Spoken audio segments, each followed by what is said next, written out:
Hello, boys and girls. My name is James Richardson. I'm a professional truck driver here in Ashland, Virginia at Cox Transportation.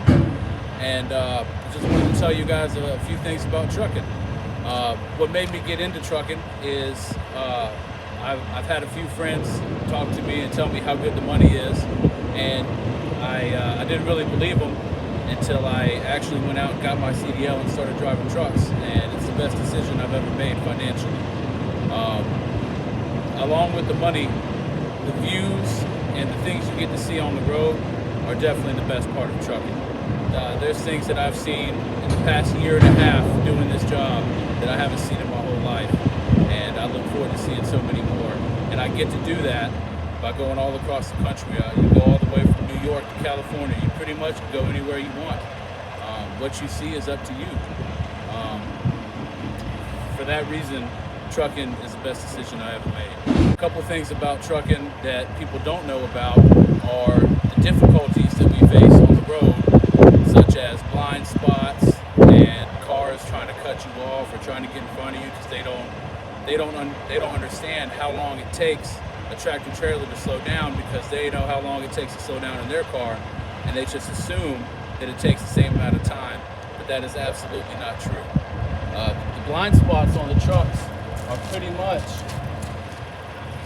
anything right here on the side of this tractor, on both sides. If they're right next to you, it's pretty much hard to see unless you literally look down. Blind spots back behind the trailer when there's a trailer attached. Basically, the rule for driving is if you can't see our mirrors on our tractor, we cannot see you. So that's one thing to keep in mind.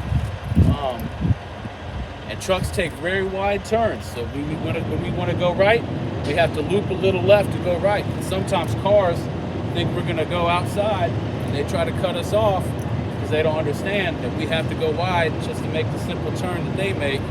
And sometimes that doesn't end up too well. There's a lot of ways to get in trouble with these big trucks. But as long as you do what you're supposed to as a driver, and as long as everybody else does what they're supposed to as a driver, you know, we're able to share the roads together in safety. One of the cool things about being a truck driver as well is that my license is different than a normal driver's license. You have to go through a whole school to get our license. You have to have a very clean driving record, and you have to uphold yourself to a very high standard in order to maintain having this license. It's called a CDL. It's called a commercial driver's license. You have to go to a CDL school for at least a month, where you go through training over the road and in a parking lot doing drills and all that kind of stuff. And then you also have to go in the classroom, just like you guys are right now, and study there in order to have a CDL. And then once you get a CDL, once you go to DMV and you take a test with them and they give you a CDL, whatever company you decide to drive for, they're going to make you do training as well. So when I started for Cox Transportation, my first 4 weeks on the job, I was training with one of our professional trainers, and I did 1 week going around Ashland and going to our local spots around here and doing training over here. And then I did 3 weeks over the road with one of our trainers, because you can never get too much training driving these vehicles. And you can't mess up in these vehicles, otherwise they will take your license. Our license as a CDL driver, they hold us to a higher standard than a normal vehicle driver. And any mistakes we make can't cost us our license. That's why we all preach safety so much. Safety is, as long as you're safe, everything else can wait. Back out a little bit here. Before you take these trucks anywhere, you want to make sure they are ready to go. One of the first things you're going to want to do is check your tires. I don't have a gauge on me or a stick, but usually you would beat it, or you would use a gauge to make sure that all your tires are up to standard. And you do that by checking all 10 of them on here. You would check both sides all the way around. And then you would want to check your airbags, which are these big things back here. If one of these is out, that's no good. So you want to check, make sure there's no cracks, any holes, anything like that. So you'll check that on both sides. And one of the unique things about these trucks is pretty much anything it has on one side, it has on the other. So you only have to remember it once, and you can check it twice on both sides. It's got the airbags back here as well, so you want to check all your airbags. You want to check, make sure everything is still connected, nothing's hanging down, no hoses or wires or anything are exposed, anything like that. You want to make sure there's no leaks. You don't see any leaks coming. You always want to check down here, make sure there's no leaks or anything coming out of any of your bolts. Make sure your tires are bolted down, because that can be very dangerous. You start driving down the road and you see your tire pass you. That's no good. You always want to make sure that your mud flaps are on. Your mud flaps, just in case you blow a tire. Then, if you blow one of these tires, the rubber could go all over the place, could start flying everywhere. These things pretty much keep that from happening, and it also prevents things from getting stuck up in there. Normally my tractor would be on, so I would be able to check my lights down here, make sure they work. Check my lights up there, make sure they work. Come over here to your air hoses. You would check your air hoses and your electric line, make sure there's no leaks, no cracks, anything exposed. You just want to make sure nothing looks out of the ordinary. Like I said, you would use an actual gauge on the tires, but for the most part, you know what to look for, and that's part of the training. Once you've learned on training, it's pretty hard to forget, because they instill it in you pretty good. DOT is very strict on letting people get these licenses, so you have to study. One of their biggest things in order to get a license is to make sure that you know how to do a pre-trip. That pre-trip is going to save you in getting your license, and it's going to save you once you have your license, because it's going to keep you out of getting in a lot of trouble or a lot of hurt on the road. Pre-trip is the most important thing we do. After that, you want to check and make sure your fifth wheel works. You want to make sure it's pulled out so that when you go under a trailer, the trailer will connect, which I'll show you guys in a little bit. You want to make sure no gas or anything leaking from your gas tanks, which are this big tank right here and that big tank right there. Most vehicles, their gas tanks hold 25, 20, 30 gallons. These trucks hold 300 gallons of gas, 150 on each side. So when we fill up at gas pumps, put one on this side and one on that side. So we have two handles of gas going at the same time. And then we also have what's called DEF, which we have to fill up with as well, and that cleans out our exhaust so that we're not blowing nasty stuff into the air. That stuff is kind of getting cycled through and filtered, because a lot of times you'll see these trucks and you'll see these big clouds of black smoke puffing out of them, and that messes up the environment. But this DEF filters that out so that we're not being too harmful to our environment. And then after you check the tractor, you check the tires, you check everything, you're going to want to pop the hood.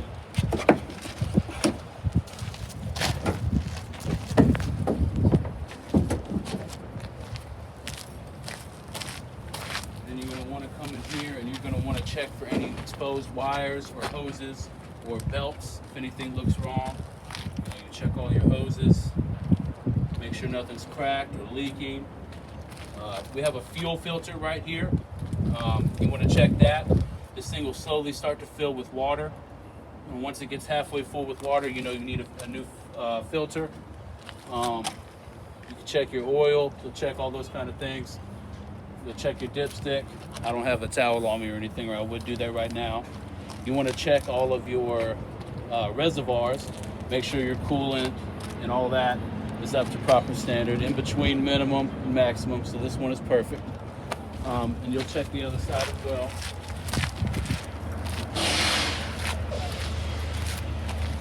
same thing. You can check your reservoirs, which once again is between minimum and maximum, so that's perfect. Same thing down here. Those are all perfect. Still want to check all your hoses. Make sure there's no cracks. Check your alternator, all that stuff. Make sure that everything looks good, nothing's leaking, nothing's cracked, nothing's broken, nothing's hanging. And then you'll check the inside. And you'll make sure that all your lights work and your horn and everything. Make sure everything works. You'll check your mirrors. You'll get your mirrors adjusted because your mirrors are one of the most important things on the truck. That's why there's so many. You've got mirrors right here, which are called blind spot mirrors. They try to help you see these blind spots that are right here, but you also have 2 mirrors up here. So on each side, you have 3 mirrors that you look out of, because that's how important they are. And then once you check that, you check your lights, and then you pull over to your trailer, and you'll do a pre-trip on your trailer. And once you do that, you're good to go on your destination.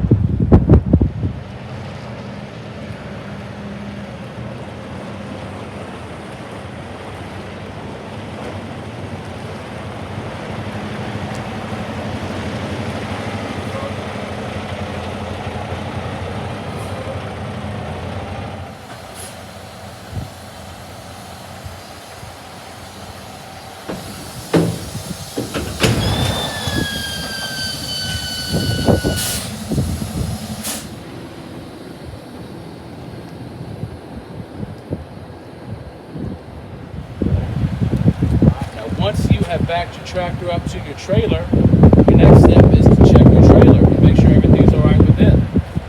So you'll do a pre-trip starting with looking at the sides and the front of your trailer to make sure there's no holes or any divots or anything or any ribs or anything that looks damaged on the side of the truck. You want to take note of that. We have sheets here at Cox that we fill out when we do our pre-trip. And if there's anything like big scratches or any of these things busted out or anything bent out of shape, we'll take note of that and we'll turn that in. And if we see that anything looks too damaged to drive, then we'll go right here to our shop or to one of the truck stops along the road and get it fixed so that we're not driving any damaged equipment.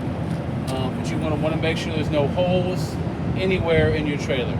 If you were to go inside of your trailer and look anywhere, you should not be able to see daylight anywhere in that trailer.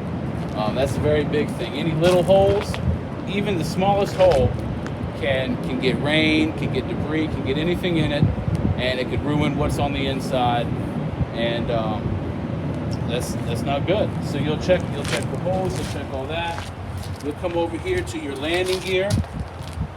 You'll check to make sure your landing gear is attached. I'll show you on the other side how to raise it, but you want to make sure that it's all attached. These things right here are called shoes or feet. You want to make sure that those are on both sides. This right here is called a skirt. You want to make sure that the skirt is not hanging off or wobbly or anything like that, that it's attached at all the points that it's supposed to be attached on.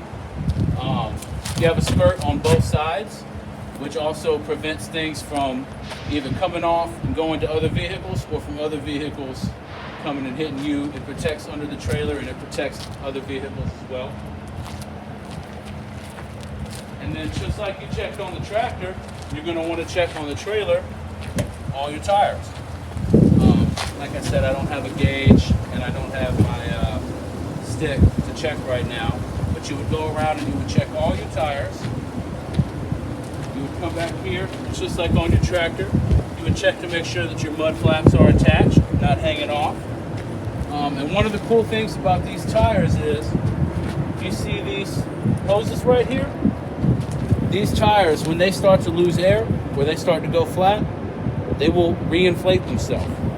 So unless they're damaged, with a hole or something like that, just natural loss of air, they will replenish themselves. Not all trailers have that, but that is a pretty cool feature. I wish I had that on my car, I can tell you that. After you check the sides, you want to come back here and you want to check your doors for the same things. Make sure there's no holes, nothing like that. You want to check all your hinges. Make sure you're able to open your doors. This one right here is sealed because we have it going somewhere to be delivered. But generally, you would open it up, check your doors, make sure they function, shut them back. And they latch down here at the bottom and at the top. So you got to make sure they latch in both places. And then normally my tractor and my trailer would be on. And I would check all my lights to make sure they work.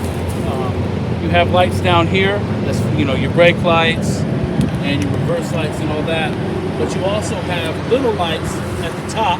You can see those two little red lights, just to provide extra lights for us in the dark. And then you would come to the other side and you would check the same thing. Make sure there's no holes, nothing missing, nothing hanging, no damage, anything like that. You would check the skirt again.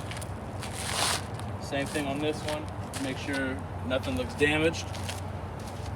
You would come down here, and like I said, usually the tractor and the trailer would be on and they would be connected. If this button right here can release your tandems. And your tandems are your tires back here. But what happens is sometimes your load, which our loads are allowed to be maximum 80,000 tractor and trailer. That includes the tractor and trailer, everything in the tractor, everything in the trailer. Legally, in no state is a normal load allowed to be over 80,000 pounds. So what that typically means is the load inside of the tractor, or the load inside of the trailer, will be cannot be anything higher than 44,000 max. But sometimes with that, a lot of that 44,000 pounds will be in the back or in the front, and it makes it makes the vehicle heavy in one direction or another. So because of situations like that, you're able to push this button down here and move your tractor farther, or move your trailer, farther up or farther back. So right now, the tires are sitting right here, and there's all this left of the trailer hanging behind it. But if I wanted to, I could leave the tires right there, pull the rest of this trailer up here, and have it sitting this far behind it. And that's what helps us balance our loads. We have to go across scales. A lot of times going in from state to state, every time you get into a new state, you have to go over a scale, which DOT will tell you to pull into the scale. You'll have to go across, you'll have to stop, and as long as you meet your weight requirements and you're underweight, they'll let you go. Sometimes if you're not overweight, like if you were careless and you did not check your weights to make sure you were good, you can go into a scale, they can pull you over, and they can give you a ticket and make you adjust your tandems right there until they are balanced and your weight is fine. The reason they have to do that is because you're allowed to have up to, like I said, 44,000 pounds, but it has to be separated. You can only have 12,000 pounds max on the first axle, 34,000 pounds max on your second axle, and 34,000 pounds max on your rear axle. So that's why a lot of times if you look under here, there's all those holes, but there's so many holes because each hole is a difference, depending on what kind of trailer it is, of either 500 or 1,000 pounds. So if you're 1,000 pounds too heavy on your rear, you can go over one hole or two holes and adjust it. And if you go to a truck stop, you'll see that they have these things called cat scales. Or if you're driving on the road, you'll see off the side of the interstate these big yellow signs that have a picture of a cat, and they say cat scales. And those are scales that we can go across before we go over one of the state scales. And when you go on there and you pay, I think it's $14, or our company pays for ours, but you go on the scale, they read you, and they tell you if you're legal or if your weights are good to go. That way, you know that when you go on, if you go to a state scale, you already know that you're legal and you're going to have no problem when you get there. And that's a very big deal because a lot of states don't want you messing up their roads. Sometimes if you're too heavy, You're too heavy, you're dragging on the ground, you're messing up the roads. They want you to be perfectly balanced, and that's very important to them. They have scales in every state, every highway you go on. If you pay attention, you're going to see state scales on every highway in every state. Once you've checked that, you're going to want to come over here to your landing gear. On the other side, I showed you that it had feet. On this side, it has an arm where you crank the landing gear up so that doesn't drag across the ground. If you go over railroad tracks, if you don't have this thing pulled all the way up, that thing can get caught on railroad tracks, and that's how you see a lot of those types of accidents, or speed bumps, or anything like that. If you don't have your landing gear all the way up, that could be a big issue. So what happens, you want to make sure you crank it all the way up to where it can't go anymore. Then it has a place to place your handle so that this thing isn't flying everywhere while you're driving. And that right there, well, like I said, keep you from hitting railroad tracks, speed bumps, debris in the road, and that's very important. And then if you come back here, this is how you connect your tractor to your trailer. So I pulled into it, which you saw, which attaches down here.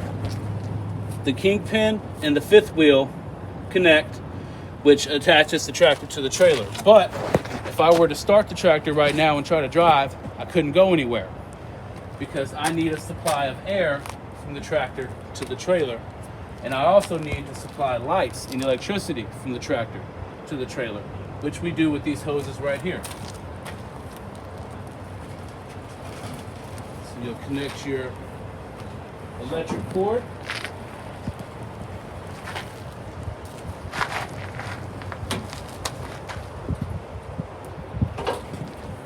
Connect your hoses, and then I'd start the truck up to make sure that neither one of those had a leak. You'd be able to hear a leak. It sounds like a hissing sound, like if you were to, pop a inflatable bed or, a ball or something. You'd hear that psss, because you have to have a supply of air to these brakes back here. Otherwise, your trailer has no brakes, and y'all can figure where that goes. So that is very important. And then the electric hose, the electric wire, what that does is that makes sure that when you turn the lights on in your tractor, you're turning the lights on in your trailer, which is very important, because if you don't have lights on your trailer and you're driving at night and somebody, can't see real well, or it's very dark or there's bad weather or something, they can't see that they're coming up behind a tractor trailer. And, that's not very good. So as long as your lights work on your tractor and your trailer, you're good to go. And then once I've done my pre-trip on my tractor and I've done my pre-trip on my trailer,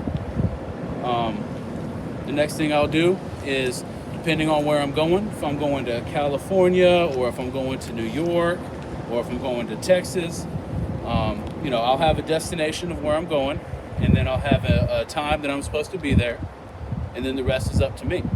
So if I have 2 days to go 1 day's worth of distance, I can either sit around all day, or maybe I can take a route where I can take my time and I can see parts of the country that I didn't get to see before. So if I have 5 days to go to California and it's only going to take me 4 days, maybe I go a different route and I see some special mountains, or I see some kind of special body of water, or something on my list of stuff that I want to see. As long as I'm there on time and I don't go too far out of the way, I have the freedom to do pretty much whatever I want along the way.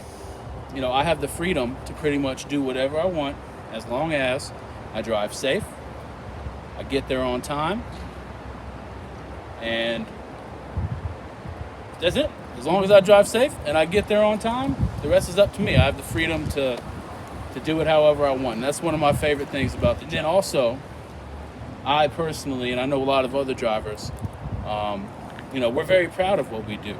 So it comes with a sense of accomplishment that we were able to go through the training, we were able to take the test, we were able to pass the test, and we're able to handle these vehicles out on the road. And I don't see it as a small thing. You see how big these trucks are. It takes a lot to drive them, and I'm very proud that I'm one of the people that get to drive them. And I take that pride with me everywhere I go. I love letting people know I drive for Cox Transportation. I love letting people know that I drive trucks. It just gives me a feeling of accomplishment.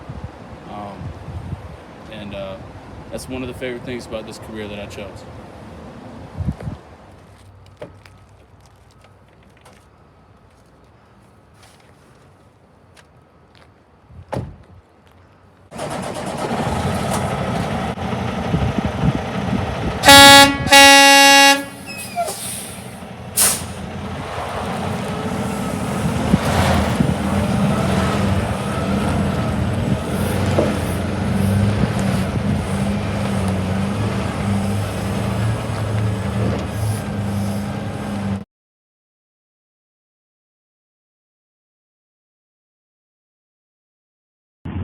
What we have here today is a brand new 2021 International.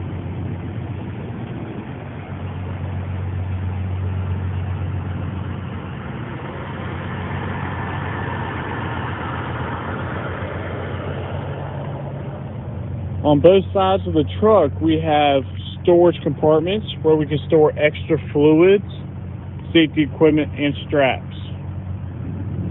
On the inside, we also have a fire extinguisher just for emergencies. Alright, let's climb up in it. Alright, what you're seeing is what the driver sees every time he's out on the road. Up top here, we've got some storage compartments. Especially the ones above the driver are easy to reach to for the driver if he ever needs anything right away.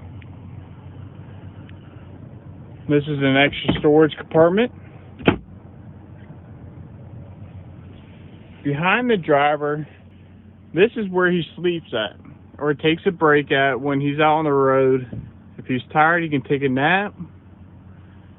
Up top here is another bed, but that's also for use for storage, or if he has another driver with him. To the right here, there's a step to get up to the top bunk. Here's a little storage area.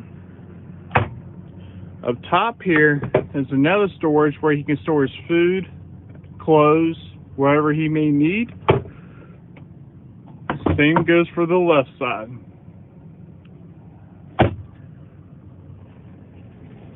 Below here, we have a fridge. This allows the driver to pack his own food, pack whatever refrigerated items he may need on the road instead of buying food out on the road. Also has a little freezer. Up top here, this is a little desk area where he can do paperwork after each trip. He can also eat his meals right here.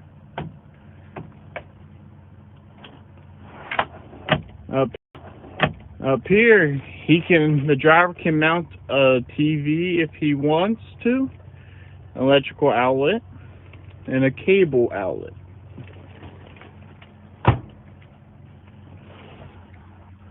As we come back up to the front, here's the Qualcomm. This allows the driver to talk to his dispatcher and receive messages, important messages from the office and his load assignment. And this allows him to track his time while driving. Here's the driver's parking brakes, his radio to listen to podcasts, anything he wishes to listen to. And all these knobs right here have a function. This allows him to control the fan And for the bunk area, this allows the temperature for the bunk area and then controls the lights. Here's the code where we have to enter a code in order to move the truck. That's for security reasons, so nobody can steal the truck. Alright, I'm going to go ahead and turn it on. All the lights right there that you see are lights that indicate specific things with the truck. It allows the driver to notice them, and if any one specific one comes on, we can identify and fix this problem. There's a camera. This protects the driver and the company while out on the road. And then the air horn.